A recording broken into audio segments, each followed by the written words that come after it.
Halo, Assalamualaikum. Swadihab, saya Kare. Di video kali ini saya mau ngejelasin materi tentang dasar-dasar jurnalistik. Iya, jurnalistik.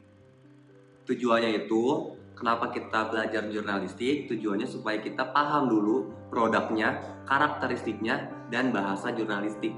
Jadi setelah kamu nonton video ini, kamu ngerti nih gimana cara bikin berita, artikel, dan lainnya. Untuk materinya, ayo kita mulai.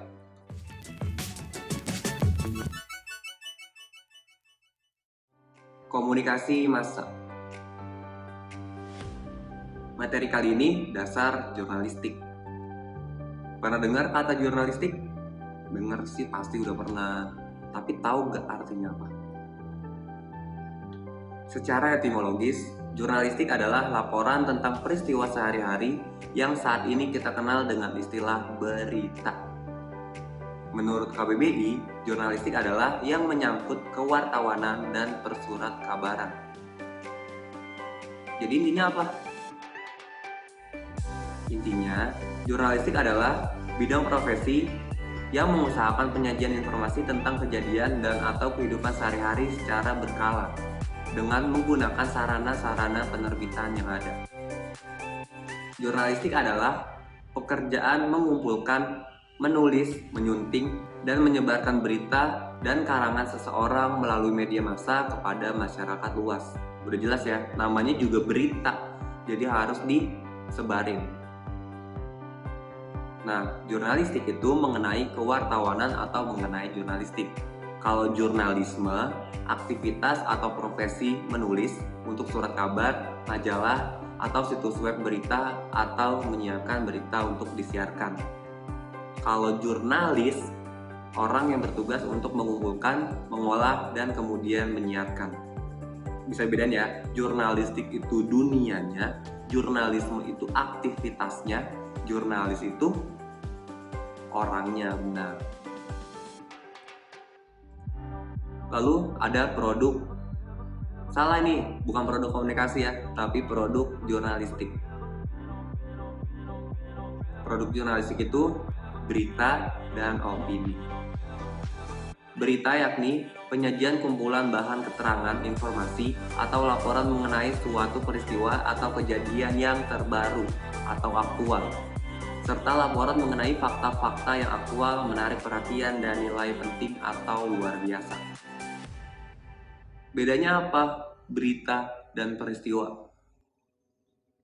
Contoh, anak kecil digigit anjing dan tidak apa-apa itu disebut peristiwa. Tapi kalau anak kecil digigit anjing dan cedera, baru disebut berita. Apa bedanya? Bedanya, semua peristiwa itu nggak berarti bisa dijadiin berita. Kalau anak kecil digigit anjing, siapa yang harus tahu? Hampir nggak ada kan? Tapi kalau anak kecil digigit anjing terus cedera atau rabies, siapa yang harus tahu?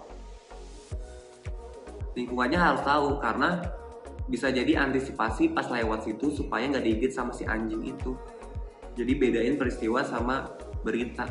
Semua peristiwa itu nggak bisa jadi berita, karena nggak semua orang harus tahu, nggak semua orang ngerasa informasi itu penting untuk dunia. Nah, berita terdiri dari straight news atau hard news, future news atau soft news.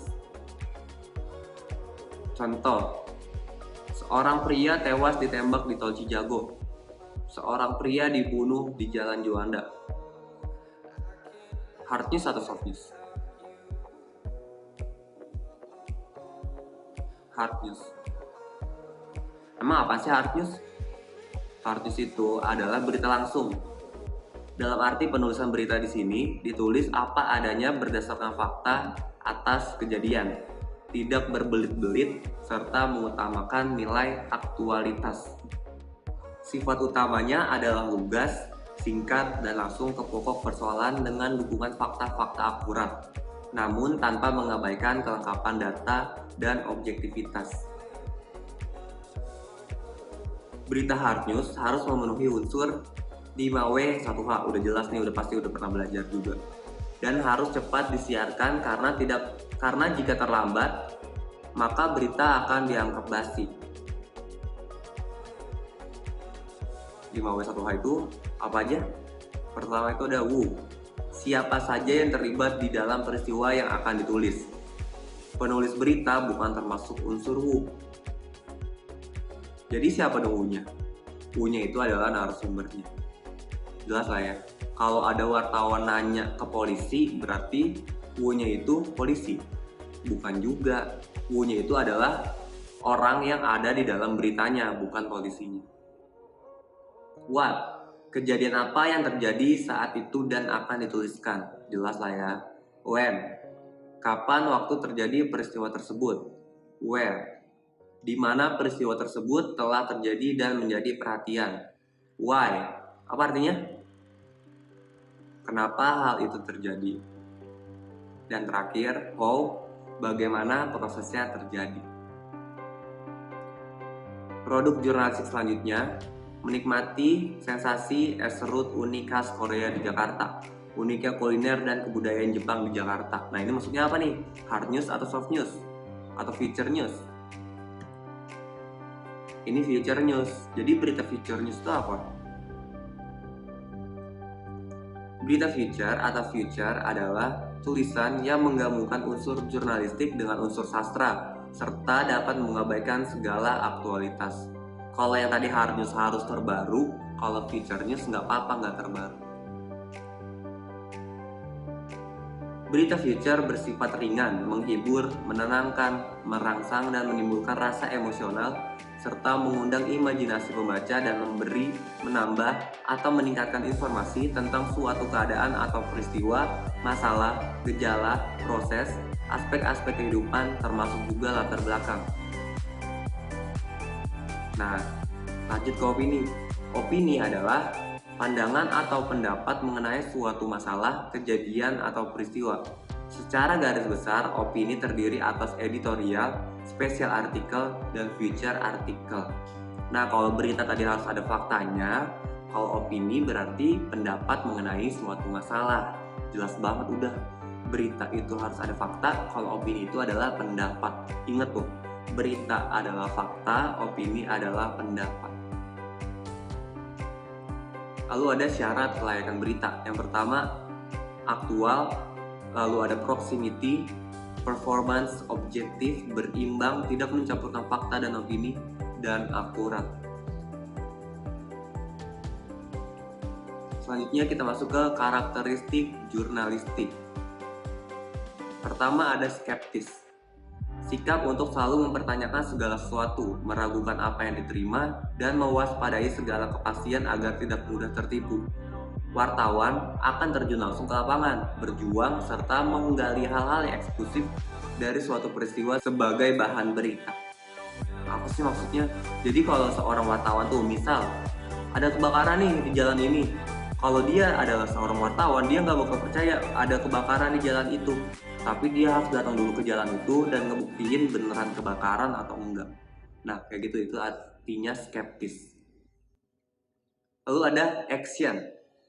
Wartawan tidak menunggu sampai peristiwa itu muncul, tetapi ia akan mencari dan mengamati dengan ketajaman naluri seorang wartawan atau sense of social. Nah, jadi wartawan tuh ya udah kerjanya dia tuh keliling kota, jalan-jalan, masuk-masuk ke kampung, dan lain sebagainya. Nanti kalau ada berita, kalau ada kejadian yang bisa jadi berita, itu langsung direkam, langsung jadi berita saat itu juga. Paham lah ya artinya apa? Lalu berubah. Perubahan merupakan hukum utama jurnalisme. Media bukan lagi sebagai penyalur informasi, tetapi bertindak sebagai fasilitator, penyaring, dan pemberi makna dari sebuah informasi. Jelas nih, dulu kalau kita mau baca berita itu bacanya koran. Kalau sekarang kalau kita mau nyari berita, tinggal buka web berita, tinggal buka situs berita. Nah, itu maksudnya berubah. Jurnalisme yang dulunya harus ngelihat koran, sekarang bisa dengan handphone doang. Jadi berubah. Seni dan profesi. Wartawan melihat dengan mata yang segar pada setiap peristiwa untuk menangkap aspek-aspek yang unik dan menarik di tengah kehidupan masyarakat. Udah jelas lah ya, karena tadi kita action, udah karena tadi kita nyari beritanya, terus dicari deh seni dan profesinya. Apa yang unik, apa yang bisa diangkat jadi berita. Kan berita nggak harus hard news. Kalau kita misalnya jalan ke kampung seni, bisa nggak jadi berita? Bisa. Kalau kita jalan ke tembok yang sepanjang jalannya dibikin graffiti, bisa nggak jadi berita? Bisa, tapi berita soft news. Peran pers. Pers sebagai pelapor bertindak sebagai mata dan telinga publik, melaporkan peristiwa-peristiwa di luar pengetahuan masyarakat dengan netral dan tanpa prasangka. Udah jelas lah ya, netral. Selanjutnya ada bahasa jurnalistik. Kayak gimana tuh bahasa jurnalistik? Pernah nonton berita gak? Pertama itu sederhana. Sederhana selalu mengutamakan dan memilih kata atau kalimat yang paling banyak diketahui maknanya oleh khalayak pembaca yang sangat heterogen. Heterogen itu bermacam-macam. Iyalah, namanya kita nge-share berita nih. Yang nonton berita kita nggak tahu lah cewek atau cowok, tua atau muda, dan lain sebagainya. Makanya harus pakai kata atau kalimat yang mudah dipahami, yang banyak diketahui. Seorang siswa di Jakarta merasa baper dengan teman sekelasnya yang memiliki smartphone baru. Hal tersebut menjadi alasannya mencuri. Kita ganti nih, seorang siswa di Jakarta merasa iri dengan teman sekelasnya yang memiliki smartphone baru. Hal tersebut menjadi alasannya mencuri. Sama kan beritanya? Baper sama iri apa bedanya? Sama, tapi kita lihat yang tadi, karena penontonnya heterogen, karena audiensnya heterogen, orang tua ngerti gak baper. Kalau yang remaja ngerti baper artinya apa. Kalau yang udah tua, nah itu maksudnya, pakai kalimat yang banyak dimengerti. Selanjutnya, singkat. Secara langsung kepada pokok masalah, tidak bertele-tele, tidak memboroskan waktu pembaca yang sangat berharga. Aduh, saya nggak usah baca lah ya ini. Tuh, dari 2 paragraf ini, intinya sama. Yang satu tapi jadi 5 yang satu jadi 5 baris, yang satu cuma 3 baris. Isinya sama. Kalau kamu nantinya nulis berita, bahasanya harus singkat. Lalu, padat. Maksudnya setiap kalimat dan paragraf yang ditulis memuat banyak informasi penting dan menarik untuk khalayak pembaca. Contoh lainnya. Baca dulu nih.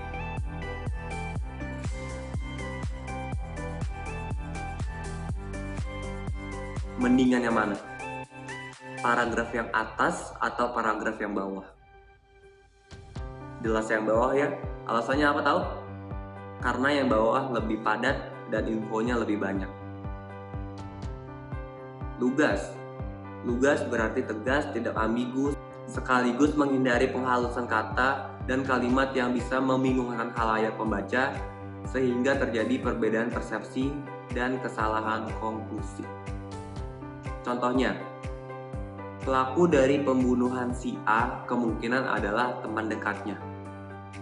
Teman dekat si A ada berapa? 2, 3, 70. Ada banyak kan? Bedain sama yang kedua. Pelaku dari pembunuhan si A adalah si B. Jelas kan? Nyebut nama. Kalau teman dekatnya, ada berapa teman dekatnya? Nah, kalau bikin berita harus lugas, sebut aja namanya siapa. Jernih berarti bening, tembus pandang, transparan, jujur, tulus, tidak menyembunyikan sesuatu yang lain yang bersifat negatif seperti prasangka atau fitnah. Jelas lah ya ini. Jelas, mudah ditangkap, maksudnya tidak kabur.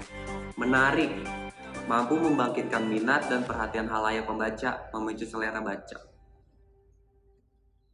Populis, artinya setiap kata, istilah, atau kalimat apapun yang terdapat dalam karya-karya jurnalistik harus akrab di telinga, di mata, dan di benak pikiran khalayak pembaca dan pendengar. Logis, apapun yang terdapat dalam kata, istilah, kalimat jurnalistik harus dapat diterima dan tidak bertentangan dengan akal sehat. Jelas lah ya, kalau kamu bikin berita kebakaran atau kecelakaan, ketabrak mobil misalnya, seorang mahasiswa ditabrak mobil dan terpental 50 meter. Nggak logis. Emangnya kamu mau bikin FTV? Emangnya kamu mau bikin sinetron azab? Kan enggak. Jadi kalau nulis berita harus logis. Gramatikal. Kata, kalimat, atau istilah apapun yang dipakai dan dipilih dalam bahasa jurnalistik harus mengikuti kaidah tata bahasa baku. Udah jelas nih. Demokratis. Bahasa jurnalistik tidak mengenal tingkatan, pangkat, kasta, atau perbedaan dari pihak yang menyapa atau pihak yang disapa. Jelas maksudnya paham gak sih demokratis? Jadi yang dibahas ya udah sebut aja, nggak usah pakai insinyur, doktor, bla bla bla. Disebut pangkatnya, kastanya apa, seorang pengusaha batubara, bla bla bla, nggak usah, sebut aja namanya. Karena demokratis. Menghindari kata tutur. Kata tutur tuh maksudnya kata sehari-hari, yaitu kata yang biasa digunakan dalam percakapan sehari-hari secara informal. Karena ini berita menggunakan bahasa baku, jadi jangan pakai bahasa tutur. Menghindari kata dan istilah asing. Artinya pembaca harus mengetahui makna setiap kata yang dibaca dan didengar. Udah jelas lah ya, gak usah pakai kalimat. Kalau singkatannya KPI Komisi, misalnya nih, KPI Komisi Penyiaran Indonesia. Udah jelas, KPI udah tahu. Tapi kalau singkatannya pakai bahasa Inggris kayak NYPD misalnya, NWPD maksudnya, New York Police Department. Kalau orang yang ngerti, kalau orang yang nggak familiar, beritanya malah jadi nggak bisa diterima, beritanya malah jadi nggak bisa diserap informasinya karena nggak tahu artinya apa. Lalu pilihan kata atau diksi yang tepat, karena bahasa jurnalistik sangat menekankan pada efektivitas. Selanjutnya menggunakan kalimat aktif, karena lebih mudah dipahami, dimengerti, dan disukai oleh khalayak membaca daripada penggunaan kalimat pasif. Apaan sih Pak bedanya? Apaan sih bedanya aktif dan pasif? Contoh, A membunuh si B. Contohnya, bukan B dibunuh si A. Jadi, A membunuh si B lebih baik karena lebih disukai khalayak daripada B dibunuh si A. Etika. Tunduk kepada kaidah etika, salah satu fungsi utama pers adalah edukasi atau mendidik. Menghindari kata atau istilah teknis. Karena ditujukan untuk umum, bahasa jurnalistik harus sederhana, mudah dipahami, dan ringan dibaca. Contoh, ada kecelakaan di Apil Sudirman. Apaan tuh Apil? Apil itu alat peraga isyarat lalu lintas. Tuh, udah saya jelasin aja, belum tentu kamu ngerti nih apel itu apa. Apel itu gampangnya lampu lalu lintas. Bedain. Ada kecelakaan di Apil Sudirman, ada kecelakaan di lampu lalu lintas Sudirman. Mudahan mana? Lampu lalu lintas. Udah jelas lah ya. Thank you Nah, udah ngedengerin, udah nyimak materi tentang dasar-dasar jurnalistik. Gimana? Ngerti gak? Produk, karakteristik, dan bahasa jurnalistik itu kayak gimana? Paham lah ya pasti, ngerti juga lah pasti. Kalau ngomongin dasar-dasar jurnalistik, kalau kamu misalnya nanti mau bikin berita, inget nih materi ini. Kalau ada pertanyaan langsung aja komen di bawah. Jangan lupa klik tombol subscribe, share, dan di-save juga. Supaya kalau besok-besok kamu mau bikin berita, udah tahu nih dasar-dasar jurnalistiknya kayak gimana. Bagaimana Kak?